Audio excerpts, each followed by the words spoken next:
Tahimik ngunit puno ng emosyon ang naging pagbisita ni Kim Chiu sa kamakailan upang dalawin ang puntod ng kanyang yumaong ina.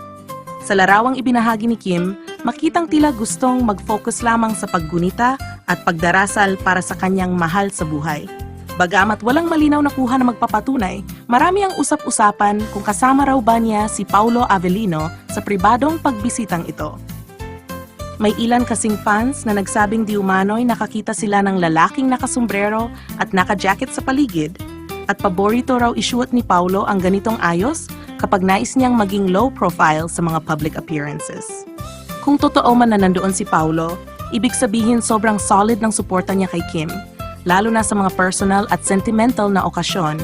Komento ng isang netizen sa social media. Ang pagbisita ni Kim ay itinuturing na isang tahimik na sandali sa gitna break sa lock-in taping nila ni Paulo para sa kanilang seryeng The Alibi.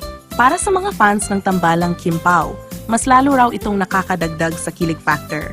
Dahil kung totoo mang kasama siya ni Kim, malinaw na hindi lang on-screen partner ang turing ni Paulo, kundi tunay na sandigan rin sa totoong buhay. Para sa marami, kung may lalaking pipiliing tumayo sa tabi mo sa pinakapribado at emosyonal na bahagi ng iyong buhay, iyon na ang tunay na kahulugan ng special someone.